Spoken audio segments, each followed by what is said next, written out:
Hi guys. I am currently having the opposite problem that I usually have when I record at a different time of day. Normally I'm recording way too late and it's too dark over there. This time I'm recording too early and it's way too bright over there. Like if I moved, I've been trying to arrange this camera so that I'm not completely washed out for a while now. So, if I'm over there, I'm flooded in that halo effect that we saw before. And if I, move this camera too far this way, then I turn into a shadow. And this window is the only thing you're seeing. So, yeah, I'm in a different place again for a different reason, or the opposite end of the same reason, whatever. So first, a couple of suggestions from Mama Coyote. First, she says that she tried the lemon ginger veggies, which, yay, I always want to know when you guys actually try my recipes. It's a lot of fun to know about. And she says she actually, see what I mean? Anyway, she says she turns out not to actually like the amount of ginger that's in it.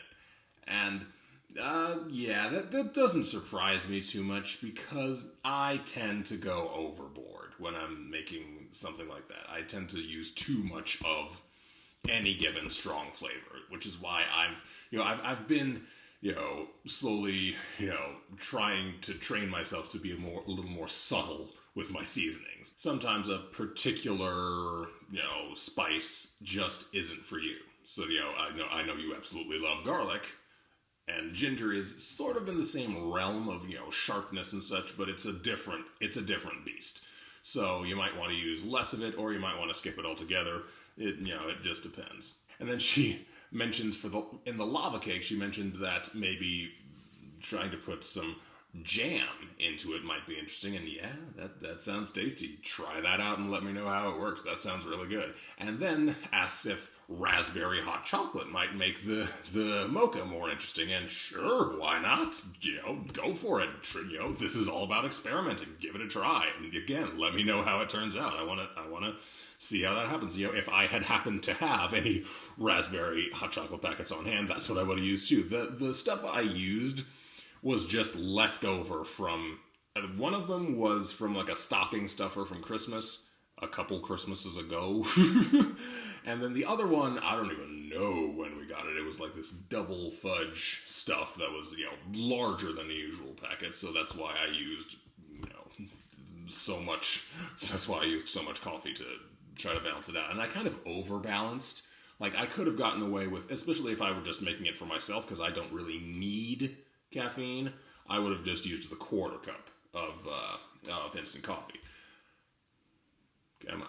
But, it depends on your taste, and it did turn out quite really good. I did have to add sugar and milk to make it, palatable for me, but it's, you can use it, you can do it the way I showed in the video and make it sort of concentrated and have people dilute it to their liking, or you can make it milder to begin with. Up to you. And then I have a couple messages from family. First, my mother contacted me and let me know, excuse me, I don't appreciate you showing what a mess the pantry was, and it was 5 years, not 15. And so, correction and apologies to my mother. And then my brother came in and commented on a couple of old ones. First, in the omelet episode, he pointed out that the two of them, my mom and my brother, were actually right there when I was recording that outro. My mom is right off camera over there. And if you in the trimmings compilation, I actually showed a clip where if I'd let it keep going, you would have heard my mom snort a little bit off to the side. But as always, guys, bye, Maisie. As always, guys, thanks for watching. Oh. Or hello, whichever. So yeah, that's one behind-the-scenes detail for you. And then he also pointed out in the secret menu-ish episode right after I came home from vacation that the siren that goes off at noon actually is, or at least was, a real air raid siren. It was installed back in the whenevers, and that was its original design. That's what it was made for, and that's why you can hear it all across town. Like, it's loudest, of course, right next to it, but it reverberates. You can hear it across the entire hill. And so it's not just it goes off every day. Come on, it goes off every day at noon, just as a to mark the time. But it also goes off to notify our volunteer fire department and ambulance because again you can hear it across the entire town. So you can they use it to it's a call to action also. And the thing is though. You can, the people who are in the fire department and the person who operates the siren get notified at the same time. So if you happen to be standing near an actual firefighter or EMT, then you're going to know about something going down before the siren goes off. I remember I was in class one time, and middle of the lecture, this guy is, studiously taking notes and whatever. And then his pager goes off, and yes, they still use pagers.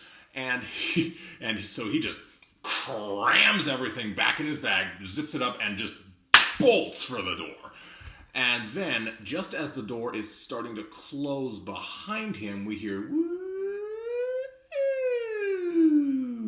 So yeah, that was kind of cool. Like we knew that something was happening before the rest of the town did. And apparently, a different number of notes means different things. Like at noon it just goes up and down once, but then if it goes off at any other time of day, that's calling the fire department, and the different number of